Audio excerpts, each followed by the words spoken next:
Spelunky is one of the most beloved and influential roguelike games of all time. It was lightning in a bottle, and it's a game that players are obsessively pouring hours upon hours of their lives into this very day. It's not surprising then that, with its sequel, developers Mossmouth have taken an iterative approach rather than trying to reinvent the wheel. That's both a good and a bad thing.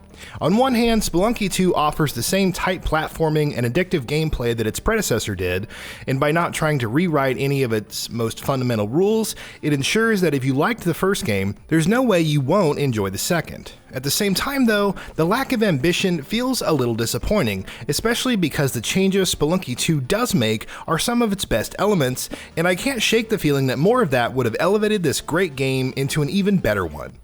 In Spelunky 2, you play as Anna, the daughter of the first game's protagonist. The core of the experience will be familiar to anyone who's played Spelunky before. You dive down into caves filled with deadly booby traps and a variety of dangerous enemies, equipped with nothing but a whip, limited health, and a small number of bombs and ropes to help you descend deeper, all the while collecting treasure with which you can buy more weapons and items. While movement in Spelunky 2 is fast, by default your character now runs, while walking is delegated to holding down a button, it is imperative to survey your surroundings and proceed with caution. You never know what trap you might trigger, where an enemy might pop out to surprise you, what treasure you might be missing out on.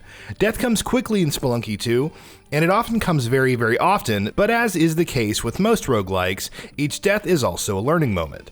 That tile that shoots arrows might have surprised you at first, but going forward, you'll always know either to avoid it or throw something in front of it to trigger the trap before heading down yourself. Platforming is still tight and precise. Your whip still doesn't have a lot of reach, which means there's always a risk-reward element to taking on enemies.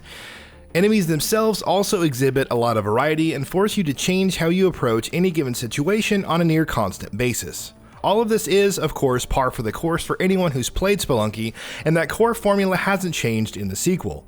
It's good that the foundation of the game is as strong as it was in the first game, but since it doesn't shake things up too much, it's also largely similar. That doesn't mean there aren't any new elements whatsoever. Spelunky 2 makes iterative changes that might not grab headlines but do add to the gameplay experience, especially collectively, and especially as you play more and more. For instance, the introduction of mounts is a notable addition. Not only do they give you the ability to double jump and take an extra hit on your behalf before perishing, each of them comes with its unique attributes, from flapping their wings to make fall slower and more controlled, to breathing fire onto oncoming enemies. Then there's the fact that each time you complete a world, you can choose between one of two worlds to head to, which means there's more to see, more to explore, and more to discover. That in turn means that there's an even smaller chance of you seeing a great deal of what the game has on offer, even in a run where you get to the credits. Which finally means much greater replay value than the original Spelunky, which is already one of the most replayable games you'll ever play. That's one of the things most will like about Spelunky 2, how much more expansive it feels. At the risk of repeating myself yet again, it may not feel like it's too different from its predecessor, but it is, like any good sequel should be, bigger and better. There's just so much to discover, so much to explore, so much to see, so much to learn. Spelunky was a game that players were learning new things about even years after it had launched, and I have no doubt in my mind that the same will be true for the sequel as well. Levels in Spelunky 2 also have much more secret pathways and rooms hidden in the background, but this is perhaps the most disappointing new improvement. That's largely due to the fact that these secret pathways don't really have much of an impact on how you play, and the rewards they present are either negligible or at times flat out non-existent. Spelunky 2's progression is another area where I feel it would have benefited from growing with the times. Once again, the sequel mostly sticks to the rulebook written by its predecessor.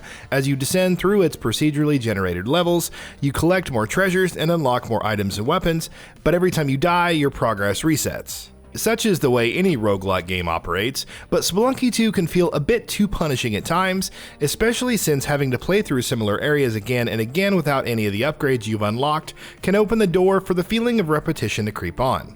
You do have the ability to unlock shortcuts, of course, but that's no cakewalk either.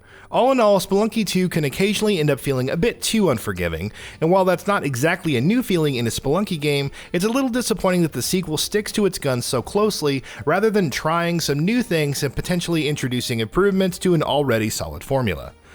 But of course, for many fans of the original, more of that already solid formula is exactly what the sequel needed to be. Part of the reason for the original Spelunky's appeal was its purity of concept and execution, almost like a game distilled to its purest form, and that's all true here as well, perhaps even more so, thanks to some smart iterative improvements and additions to the formula. If you like the original, you're going to love Spelunky 2, and find it equal to its predecessor in all ways except one. Where the original was a trailblazer, the new game seems content to, much like it asks of its players, simply plumb into familiar depths. And that wraps it up. If you like what we are doing, please consider subscribing to our channel, and don't forget to switch on the bell notification icon. That way you will never miss out on any of our videos.